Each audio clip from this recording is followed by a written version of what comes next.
Start. देश की राजधानी में एक 5 मंजिला भवन गिरने से 6 लोगों की मौत और कई लोगों के घायल होने के बाद भवन स्वामी की गिरफ्तारी करने के साथ ही नगर निगम के 2 इंजीनियरों को निलंबित कर दिया गया। इसके अतिरिक्त मजिस्ट्रेट जांच के आदेश भी दे दिए गए।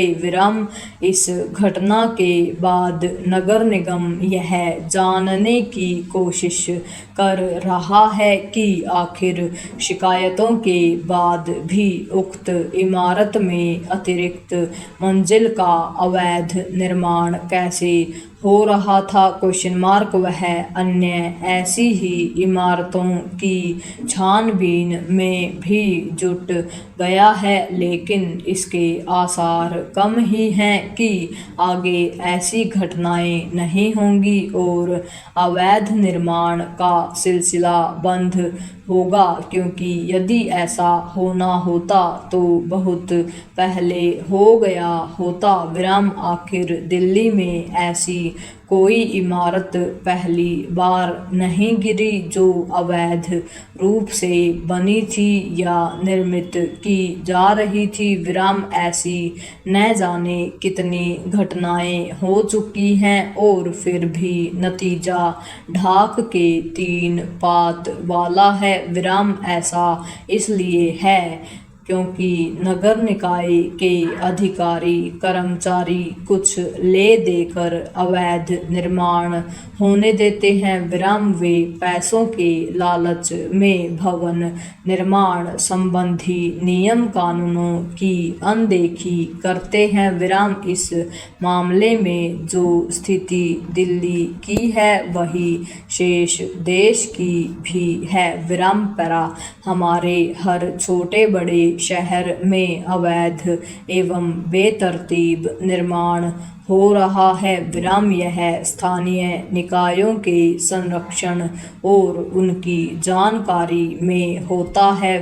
इसी कारण शहरों में अवैध तरीके से रिहायशी और व्यावसायिक इमारतों का निर्माण होता रहता है। स्थिति यह है कि जो पुराने भवन 2-3 मंजिल के होते हैं वे जर्जर होने के बाद भी अवैध निर्माण के सहारे 4-5 मंजिलों में तब्दील कर लिए जाते हैं। इससे अक्षितर विशेष में आबादी का दबाव बढ़ने के साथ नागरिक सुविधाओं का अभाव भी बढ़ता है।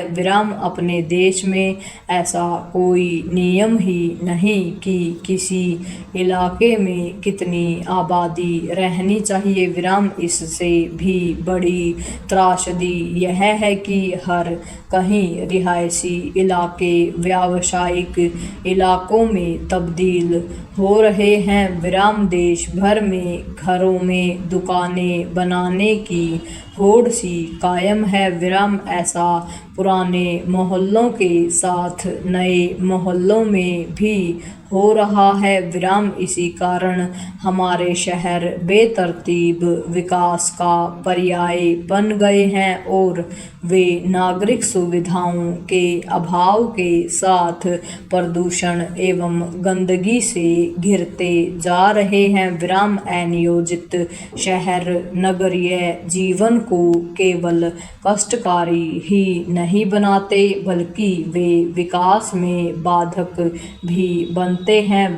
आज के युग में शहर आर्थिक विकास के इंजन हैं, लेकिन तभी जब उनका नियोजित ढंग से विकास हो। विडंबना यह है कि जिन पर नगर निकायों की पहली जिम्मेदारी शहरों के नियोजित विकास को सुनिश्चित करना है, वे उसका ही निर्वाह करने में बुरी तरह नाकाम है। विराम यदि शहरों की सूरत संवारनी है और उन्हें विकास का वाहक बनाना है तो स्थानीय निकायों के कामकाज के तौर तरीकों को पूरी तरह बदलना होगा। पूर्ण विराम।